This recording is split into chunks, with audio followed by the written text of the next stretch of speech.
Before we get into it, if you enjoyed these videos, please hit the like and subscribe button, and keep in mind that these are my own thoughts, opinions, and ideas. These are not meant to be, nor should you take them as, investment or trading advice in any way, shape, or form. Do your own due diligence, put in the work for yourself, and make your decisions based on that. Alright folks, here we are on Wednesday, March 12th. We're going to take a look at ACHR today. So ACHR has come down through many of the levels that we had on the chart, and I'll add those levels back in a moment, but I hid them for now because this is the key critical piece at the moment. It was up here in the 12s, and we sort of tracked it as it came down here and made a little bit of another run. At that point it got up to 1184, so couldn't quite breach that $12 mark again, but then it had its big pullback relatively recently, and it ran itself right into the 183 EMA. The EMA that I preach about all the time and how critically important it is.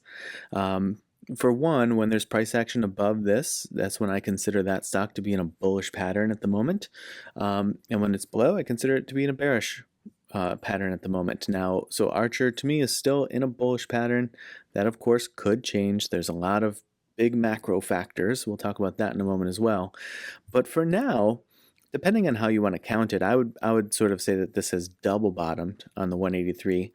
This day here where it rose up 12%, but it came in, right at that level. And then when it came back down here, there's two candles here, so you could say triple bottom. But it's working off of that today and starting to engage with the 8 EMA. So here's the sort of two sides of the coin that we have at the moment. The short-term EMAs are in a fully bearish formation at the moment, and the long-term EMA is holding the price action above it in a bullish formation. So the bears meeting the bulls right here. So it's a sort of critical moment for ACHR, and if it's going to push, it would need to push now. If it rejects off of this white 8 EMA, it could be pretty rough. I don't know if it comes back down to this 183 again if it holds, because I don't know if buyers are going to show up for a third or fourth time in a relatively short span to buy up that level again. We'll see. If it doesn't reject off the 8 and it builds toward this peach colored 21 EMA, even if it rejects off of it but it doesn't reject below the 8, you might be sort of okay. It's okay if it's kind of struggling to get its sea legs back. Again, it's been a volatile market as of late, and the volatile market is being piled on top of a stock that has seen tremendous volatility for many months. So it's, kind of just adding fuel to that fire.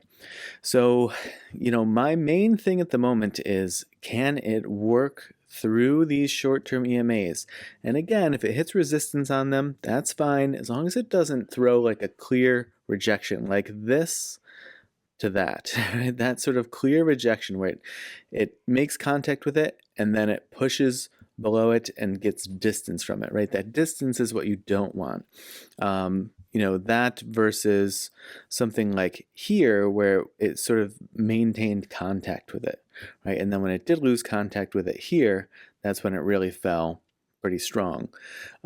So that's what I'm looking for at the moment. And of course, if it loses the 183 and does that same thing where it, it's one thing, again, if it's a wrestling with it. Don't have a really good example, because this is pretty new for ACHR to be above the 183.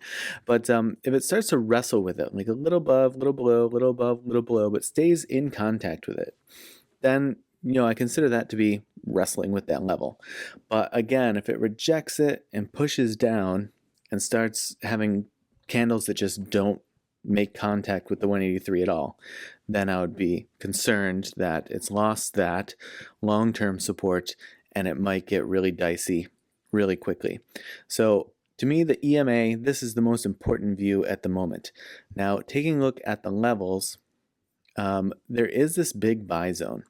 And there's this big buy zone that has held up recently and is where it made that push up to the 1248 previously. And that buy zone kicks in around like 688, so just call it like 690, and it persists down to about 620.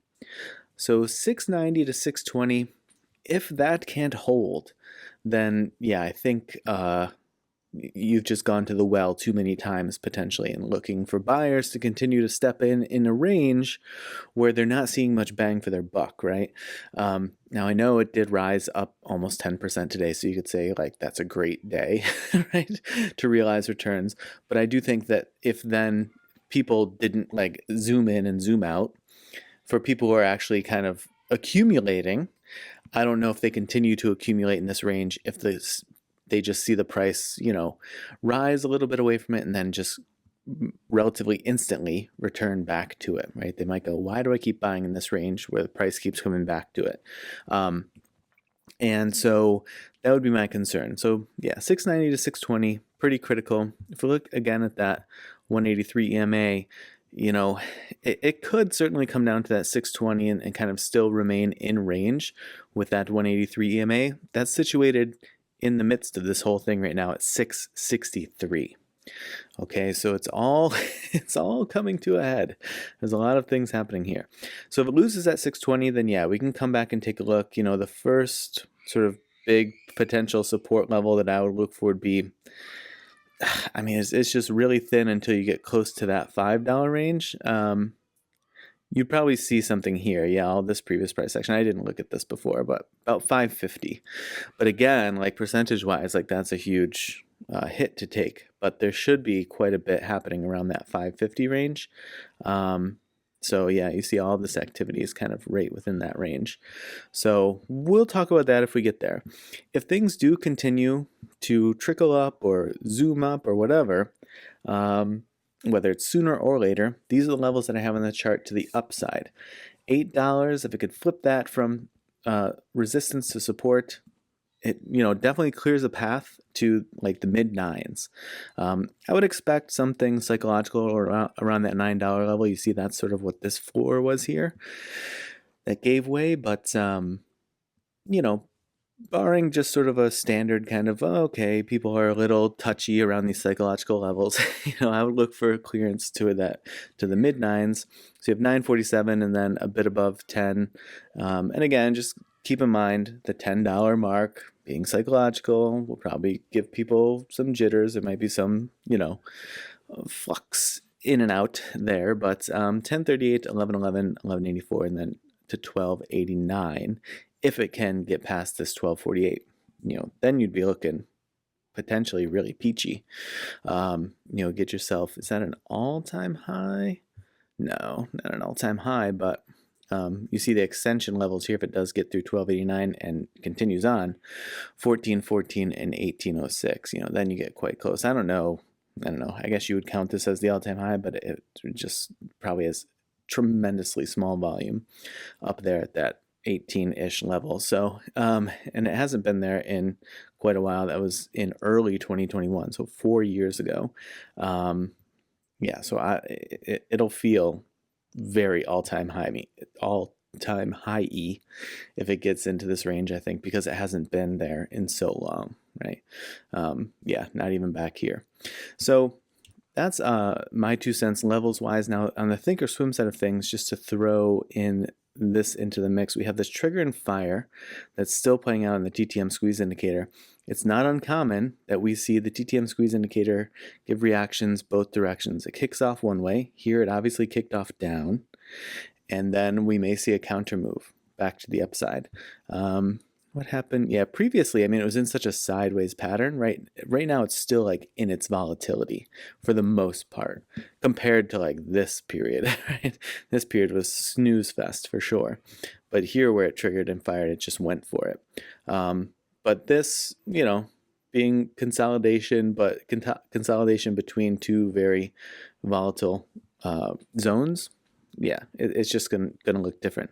But in any case, if it continues to move through these, I don't know that it can get to the call trigger for March with only half a month or so left to go. But that call trigger is at 945 with a +1 ATR up to 1129. Just to, again, if you're looking for other levels to look at. The put trigger, which it's already worked itself through, basically, put trigger is anything below 831, so it's still in that range at the moment, with a -1 ATR down to 647, which the day down here was 659, right? So it's come within a few pennies of that already. So those are some additional levels if you want to take those into consideration. But to me, this zone is pretty critical and important, but of more importance, I think, are this EMA, just because it's sitting right on it right now, right? It's touching the 183 and then it's touching the 8. And that's what you want with the EMAs. You want it to make contact so you can see what it does when it makes contact and then make your decision based off of how the stock reacts to making contact with those EMAs. And for now, it's looking like it wants to bounce off the 183. But what's it going to want to do on the 8, right? It bounced off the 183 here, and then it hit the 8 and pushed back to the 183. So do we get a push up through? We'll see. Archer at the moment is holding up better than the NASDAQ, for example. QQQ here is below the 183, right? And it's not even making contact with the short-term EMAs yet. So I know the pullback has been tough, but it actually is better positioned from just a standard chart perspective than SPY or QQQ at the moment. But we'll see what happens. All right, folks, so I hope that you had a happy hump day. And as always, I appreciate you watching, and I will see you in the next video.